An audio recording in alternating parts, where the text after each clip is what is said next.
São 10 horas e 27 minutos, estamos na super manhã, vocês sabem de tudo e recebendo neste momento, no dia em que a gente comemora 63 anos da Rádio Jornal, a presença do senador Armando Monteiro aqui no nosso programa. Bom dia, senador. Muito bom dia, Givanildo. Eu quero cumprimentar toda a audiência da nossa Rádio Jornal do Comércio aqui de Pesqueira, nesse momento em que essa importante empresa de comunicação completa aqui 63 anos. Portanto, eu me associo às homenagens que Pernambuco hoje presta a essa importante emissora que tem, ao longo do tempo, podido oferecer uma grande contribuição ao desenvolvimento dessa região.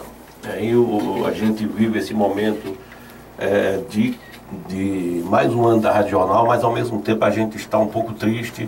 Não sei se o senhor soube, o nosso companheiro de Limoeiro, Carlos Alfeu, e a gente está num momento triste para a comunicação de Pernambuco, porque o Carlos Alfeu naquela região, como diz o Matuto, mandava, e a gente acabou perdendo um companheiro nesse momento, exatamente no dia que a gente faz aqui 63 anos da Rádio Jornal Pesqueira. E agora há pouco, um mês atrás, se comemorou o aniversário da Rádio de Limoeiro e Carlos Alfeu estava lá, bonitinho lá, participando das comemorações. Quero fazer esse registro de pesar pela perda desse companheiro, levando, através aqui do programa, o meu abraço de solidariedade a toda a família e aos amigos de Carlos Alfeu. Mas, Givanildo, eu estou à inteira disposição e quero, antes de nós iniciarmos aí a nossa conversa, eu quero fazer desde já um registro. Eu estou vindo a Pesqueira hoje para fazer um agradecimento público ao povo, ao generoso povo de Pesqueira, que nos conferiu nesse último pleito uma votação muito expressiva aqui no município e que me faz me sentir mais devedor ainda do povo dessa terra. 14.711 sufrágios eu recebi aqui, tendo sido o candidato majoritário mais votado aqui em Pesqueira. Portanto, após esse processo eleitoral, eu estou iniciando em Pesqueira um programa de visitas a esses municípios, todas as regiões de Pernambuco, para trazer o meu agradecimento, a minha palavra de agradecimento e, ao mesmo tempo, reafirmar o compromisso que tenho como homem público no exercício da minha atividade parlamentar, de procurar retribuir essa confiança que me foi manifestada de forma tão expressiva nas urnas. E quero aproveitar também essa oportunidade para fazer um registro e um agradecimento especial a um grupo de companheiros que nos ajudaram a sustentar aqui a nossa candidatura e que emprestaram toda a sua contribuição, o seu entusiasmo, o seu engajamento a essa causa. Eu quero, se você me permitir, nominar aqui alguns companheiros. Quero fazer um registro de agradecimento a dois empresários amigos, o nosso companheiro Tarcísio Gomes, a quem agradeço muito pelo apoio, o nosso querido amigo, companheiro, correligionário, Heleno Barros, presidente da CDL. Cumprimentando Heleno, quero cumprimentar Isabel, a sua esposa, e toda a sua família, agradecendo pelo apoio. Quero fazer um agradecimento especial às lideranças, às expressivas lideranças do município, ao cacique Marquinhos, que, através do seu apoio, toda a comunidade indígena aqui de Pesqueira, que pôde também nos dar uma manifestação de confiança. Quero cumprimentar o ex-vereador Vavá, Socorro Marinho, Juari, Paulo Campos, Hugo Torres. Quero agradecer também a advogada Rita Marlene. Quero agradecer o companheiro advogado Helder Valença, que também nos ajudou de forma muito expressiva aqui. E quero fazer um cumprimento também aos vereadores que estiveram também sustentando aqui a nossa bandeira. O vereador Sil de Chucuru, Severino Índio, Naldo Paz, Leni de Mimoso, Biá, e quero fazer um agradecimento mais uma vez, a companheira Socorro Marinho, que é presidente do PT aqui em Pesqueira. Quero ainda fazer um registro ao apoio de alguns outros companheiros empresários que não estão aqui nesse momento, mas eu faço questão de fazer o registro. É de Vonaldo Torres, Zé Maria Campos e Leonardo Gomes, que também nos ajudaram. E registrar a presença sempre solidária de companheiros e liderança de outros municípios que vieram também hoje nos trazer aqui o seu abraço. Quero cumprimentar o nosso companheiro prefeito de Alagoinha, Maurílio Almeida, companheiro, amigo, correligionário. Eu quero também, através aqui do sinal da nossa Rádio Jornal, poder levar a toda a comunidade de Alagoinha os meus agradecimentos pela expressiva votação, uma vitória muito expressiva que tivemos naquele município, graças ao empenho, à solidariedade de todo o grupo do prefeito Maurílio Almeida. E quero registrar a presença de um amigo, de um companheiro de todas as horas, o vereador de Arco Verde, Luciano Pacheco, que ao longo da minha vida pública tem nos acompanhado e emprestado a sua solidariedade em todos os momentos. E quero fazer também um registro ao nosso companheiro Giovanni, que foi um dos coordenadores da nossa campanha, ex-prefeito de Sanharó, ex-secretário municipal de Arco Verde, que foi também uma peça decisiva nessa nossa caminhada. Portanto, eu agradeço, Givanil, dessa oportunidade que você me trouxe, e se esqueci, se omiti aqui alguma referência, eu peço desde já desculpas aos companheiros. Senador, muito se fala desde o momento de Arco Verde, né? O senhor falou de Arco Verde, falou de Alagoinha, falou de Sanharó, né? E que o senhor teria uma participação enorme em Arco Verde no desenvolvimento daquela cidade. O senhor recebe uma votação expressiva, né? Não precisou nem vir em Pesqueira para ganhar a eleição em Pesqueira. O compromisso está dobrado para o senador Armando Monteiro. Nós teremos coisas boas no seu trabalho no Senado para Pesqueira, senador? Olha, pode ficar certo, Givanildo, que nós que temos podido ao longo da nossa vida pública ajudar o desenvolvimento de alguns municípios aqui da região, e isso nós fazemos, isso é realmente uma obrigação, isso não é favor.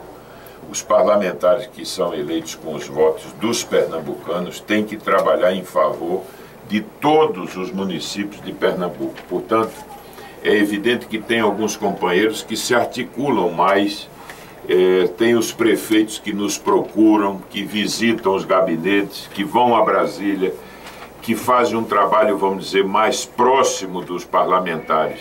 Mas eu estou com as portas abertas do nosso gabinete a todos os prefeitos, independentemente de partidos, sem que isso se vincule ao processo eleitoral. Não conta para mim quem votou, quem não votou, porque minha obrigação é servir ao povo de Pernambuco, independentemente da cor partidária dos prefeitos. Portanto, Pesqueira, eu quero mais uma vez dizer, eu estou à disposição de Pesqueira para poder apoiar os pleitos, as ações que são de interesse do município, junto ao governo federal, e que se traduzam também em emendas individuais que nós possamos fazer e apresentar para obras de infraestrutura urbana, para também atuarmos juntos com todas as lideranças da região por uma obra fundamental, estruturante, que é a duplicação da 232, que isso é um compromisso fundamental que nós temos. E vamos ao lado... Seria o quê? Recurso federal? Tem que ser recursos federais pela magnitude da obra. Nós estamos falando do trecho São Caetano até Arco Verde, né? Embora esse projeto, eu imagino que a gente possa levar até Salgueiro.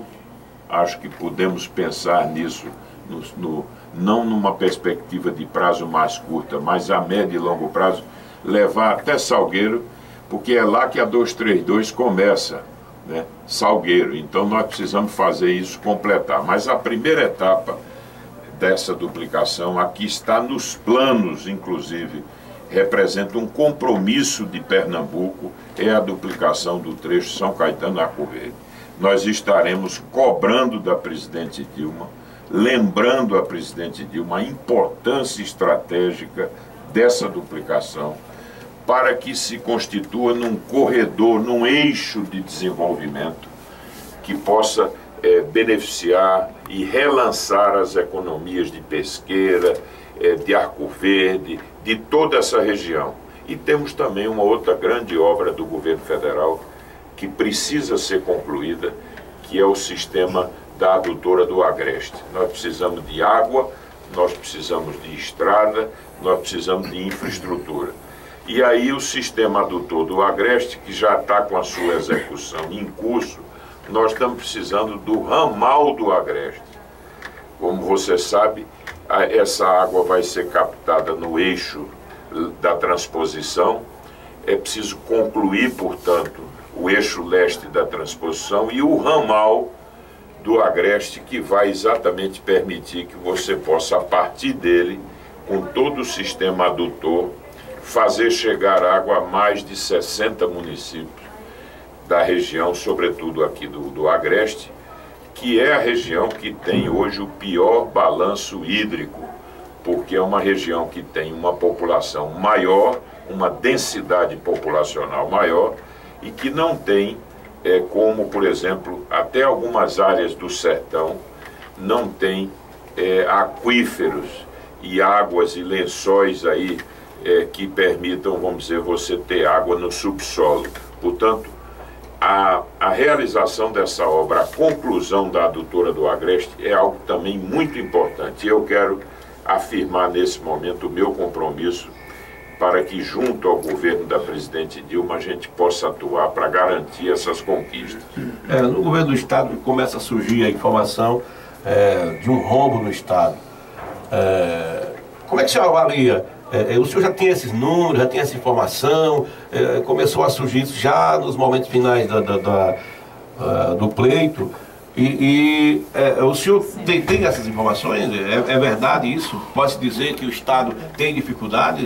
Veja, a palavra rombo, evidentemente, é uma palavra que pode sugerir o que há é um desequilíbrio, claramente, uma situação de aperto financeiro, que nós estamos percebendo claramente. Por quê? Porque o Estado está atrasando os pagamentos de obras a fornecedores, prestadores de serviços, que não estão recebendo pelos serviços que executam, e algumas importantes obras que tinham sido anunciadas, inclusive no período pré-eleitoral, com lançamentos de editais que foram anunciados aí com grande estardalhaço, e as obras não foram sequer iniciadas. Portanto, esse quadro está demonstrando que Pernambuco está vivendo um período de grande aperto do ponto de vista financeiro. Ao que parece, fizeram uma ação antecipando uma série de desembolsos, no final do ano passado, porque o Estado tinha que fazer contrapartida de vários projetos aí importantes e compromissos que foram assumidos. E o fato é o seguinte: embora contando com um grande apoio do governo federal, porque esses recursos que foram investidos em Pernambuco nos últimos anos, ou foram decorrentes de ações diretas do governo federal, ou de recursos e empréstimos que foram oferecidos a Pernambuco com a chancela do governo federal. Então agora o que se verifica é que Pernambuco não tem recursos próprios para investir, e que Pernambuco vive uma situação de desequilíbrio financeiro. Percebe-se que o governador João Lira, que está gerindo essa transição, percebe-se nitidamente o desconforto dele. Ele, evidentemente, é correligionário é integrante desse sistema de forças, mas o que se sabe é que o governador João Lira não está podendo fazer muitas ações e não está podendo dar sequência a algumas ações porque não tem condições, o Estado não tem condições e capacidade financeira no momento.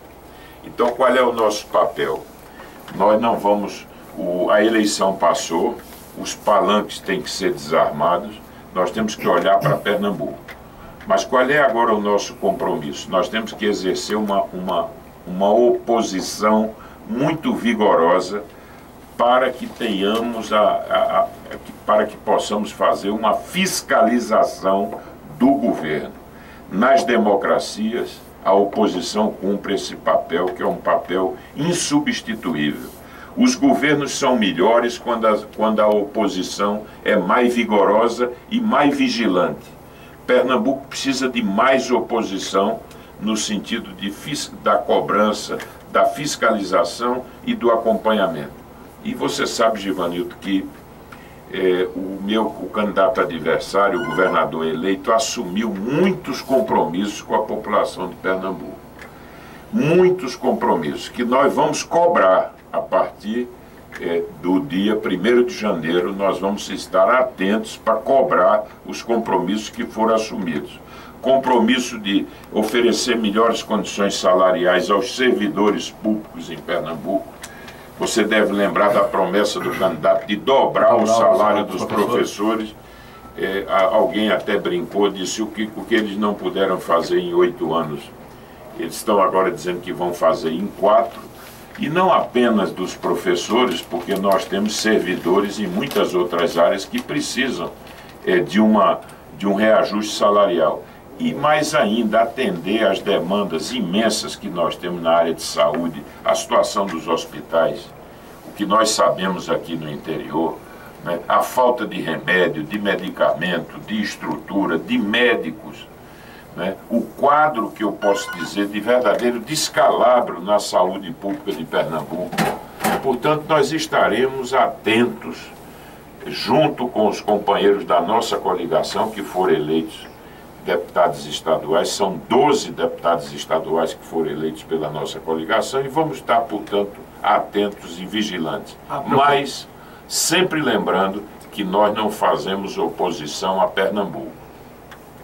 Nós faremos oposição ao governo que vai se instalar, cobrando as promessas, como eu já disse, mas sempre que houver algo que seja do interesse de Pernambuco e da população de Pernambuco, nós estaremos sempre alinhados com os interesses de Pernambuco.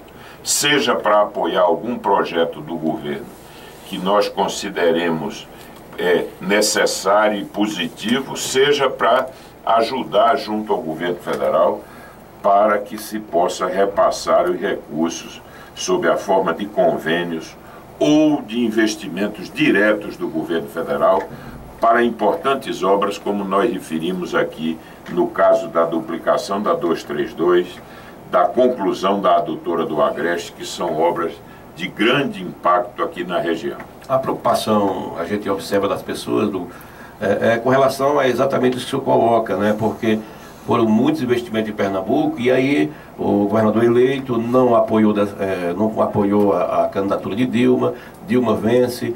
O senhor acha que o governo federal vai manter esse apoio a Pernambuco, concluir essas obras importantes, esse anel viário tanto falado, que está parado aí, e há uma preocupação de que o governo poderia não ser mais a mesma coisa que vinha com o governador Eduardo durante o período que esteve ao lado do PT, do governo federal. Givanildo, eu tenho que reconhecer que as circunstâncias mudam. O ex-governador Eduardo tinha uma relação política e uma relação pessoal muito próxima do ex-presidente Luiz Inácio Lula da Silva, o que facilitou e ajudou no sentido de que Pernambuco pudesse ter celebrado algumas conquistas importantes nos últimos anos. Você sabe das obras da refinaria, do polo farmacoquímico, da Fiat. Foram conquistas que ao final resultaram desse apoio extraordinário que o presidente Lula deu a Pernambuco, e esse apoio foi continuado na gestão de Dilma. Veja, por exemplo, que quase todas as obras viárias importantes que foram realizadas em Pernambuco foram realizadas com recursos federais. Eu quero referir, por exemplo, a duplicação da 101, quero falar da 104, que tem problemas, mas os problemas não foram decorrentes de nenhuma falta de recursos do governo federal, mas sim da gestão da própria obra que foi delegada ao governo do estado. Você sabe que a 104 chegou ali perto de Toritama, mas era para ter chegado no mínimo lá a Pão de Açúcar. Essa obra não foi concluída. Lembra a 408, que foi duplicada também com recursos do governo federal. Em suma, o governo federal não faltou a Pernambuco. Agora, as coisas mudam, as circunstâncias mudam. O Brasil vai viver um processo nesses próximos 2 anos de maior restrição. Nós sabemos que o ano de 2015 não será um ano fácil. O Brasil está vivendo uma situação também de grande aperto e de restrição. Mas a presidente Dilma não vai discriminar Pernambuco. Não é por conta de quem seja governador, é porque ela tem um compromisso com o povo de Pernambuco. Esse povo que deu a ela 70% dos votos no segundo turno. Então, os pernambucanos, de maneira esmagadoramente majoritária, votaram na presidente Dilma.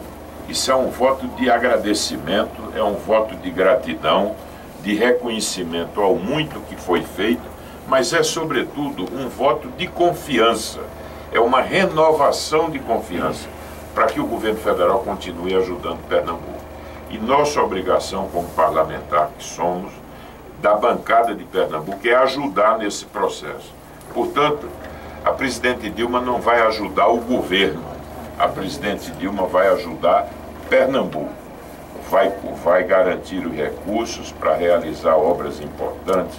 Temos o Arco Metropolitano, todas essas obras de infraestrutura hídrica que eu já referi.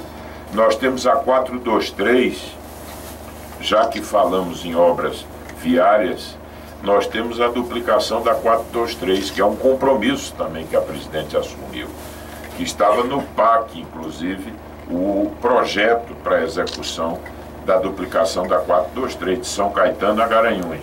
Portanto, eu tenho certeza que nós vamos estar ao lado da presidente Dilma, ajudando Pernambuco. Senador, a gente, o momento econômico que vive o país, né, e a oposição já começa a dizer que houve um estelionato eleitoral com essa questão da economia do Brasil. O senhor, como é que o senhor avalia o senador, o companheiro seu do Senado, já coloca como estelionato eleitoral, né, as medidas tomadas pela presidente no momento? Ivanildo, eu tenho que reconhecer, você sabe que eu me pauto por uma posição sempre de muita franqueza. Eu não aprendi na política a dizer o que eu não sinto. Embora para muitos aí a arte da política muitas vezes é usar a palavra para esconder o pensamento.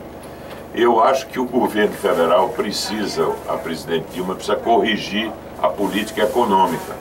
Há coisas que foram feitas com as quais eu, por exemplo, não concordo. Mas, evidentemente, a presidente fez de forma bem intencionada. Mas é preciso agora corrigir algumas coisas. Por isso é que ela vai mudar a equipe econômica. E é necessário que mude a equipe econômica. Agora, você sabe que o debate eleitoral, às vezes, ele é muito distorcido por conta do processo que é inerente à própria eleição.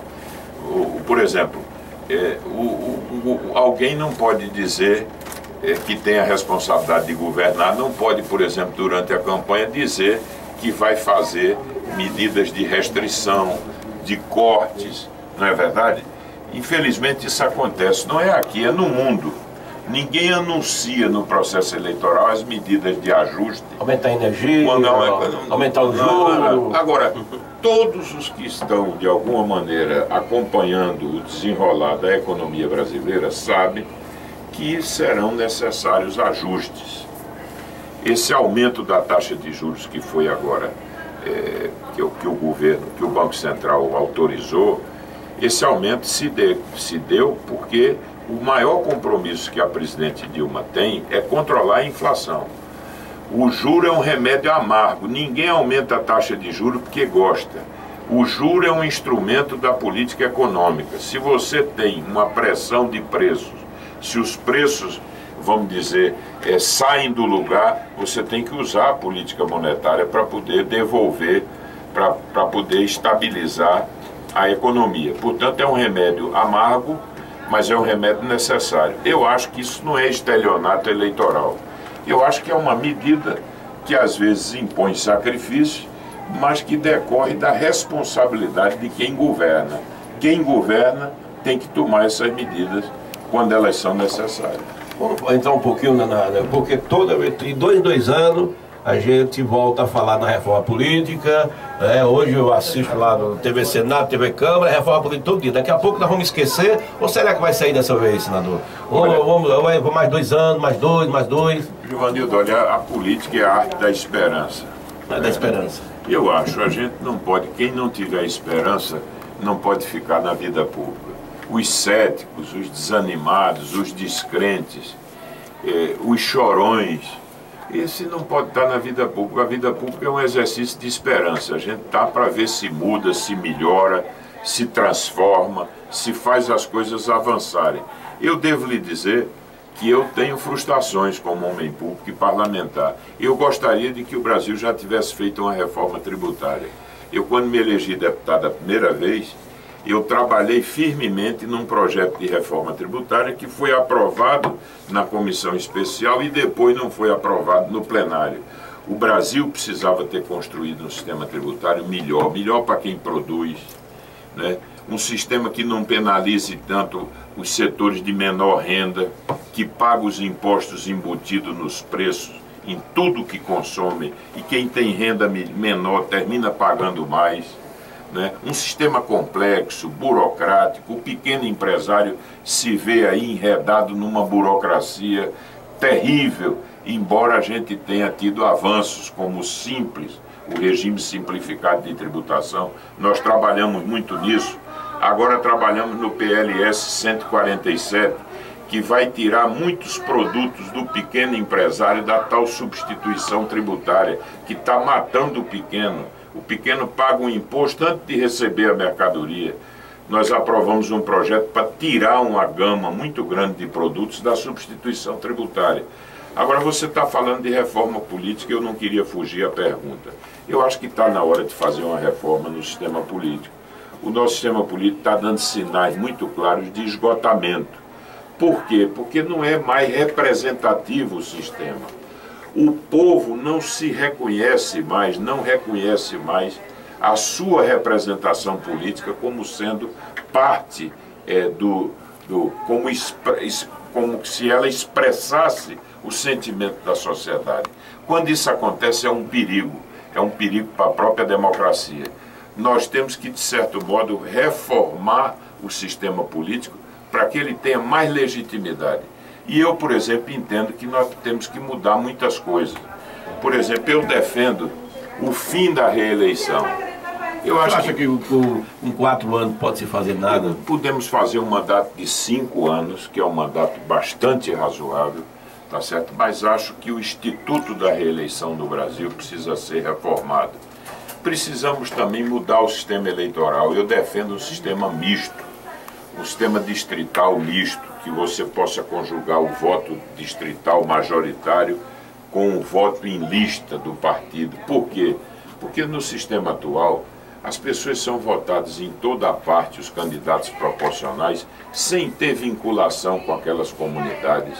A eleição fica cara, a eleição termina sendo um concurso de quem mais gasta. Então esse sistema precisa ser reformulado.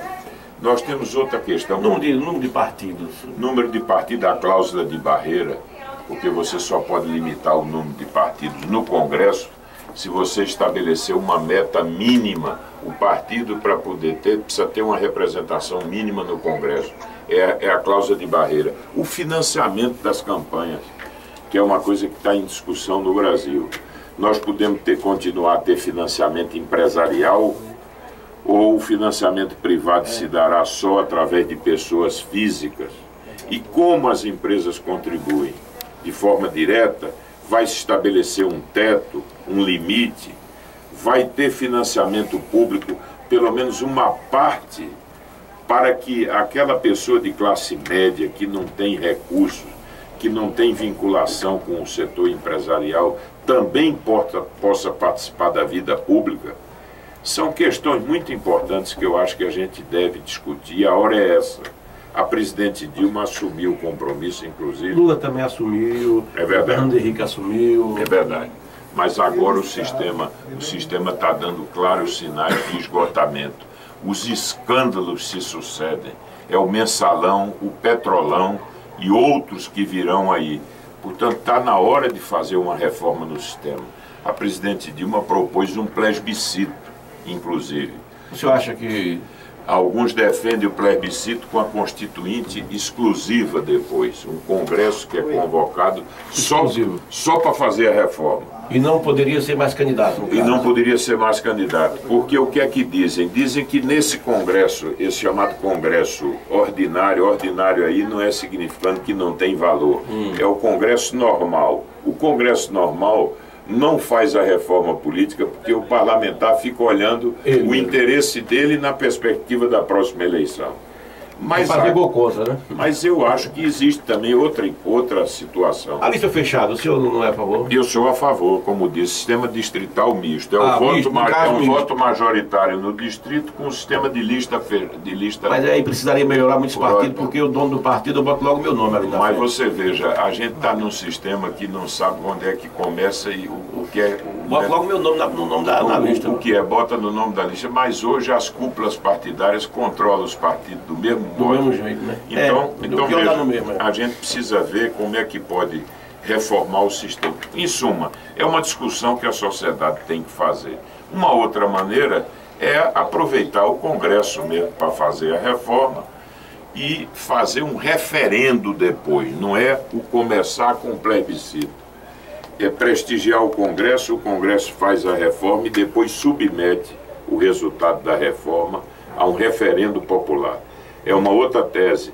E com relação a essa indisposição que o parlamentar atual tem de fazer reforma no sistema para ele não prejudicar ele próprio, quem sabe se a forma ideal não seria, por exemplo, definir essas mudanças num horizonte de tempo que esteja mais distante do mandato atual dos legisladores. Então você diz, olha, isso vai vigorar daqui a 8 ou 10 anos. Então você coloca um horizonte mais amplo para poder fazer a reforma. Portanto, é algo que se impõe. Precisamos reformar o sistema político brasileiro, eu não tenho dúvida. Infelizmente, o nosso tempo acabou. Tem um minutinho aí, senador. Senhor. Olha, Edvaldo, agradecer a você mais uma vez, dizer que, para mim, foi uma alegria muito grande poder vir à Pesqueira para fazer o agradecimento, que eu acho o seguinte, é fácil pedir o voto e os políticos sabem fazer isso. Agora, nós precisamos saber agradecer em qualquer circunstância.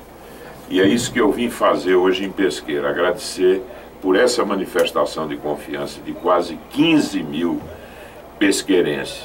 E agradecer a todas essas lideranças que nos ajudaram e às quais eu já referi nominalmente, fazendo agora o registro de que 2 companheiros que eu já havia citado e que não estavam nos estúdios estão aqui conosco.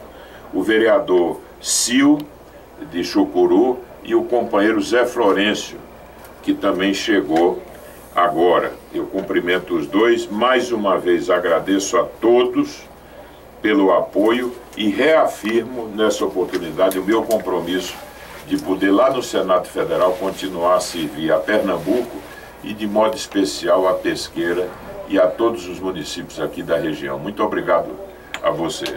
Ok, vem aí o debate em rede.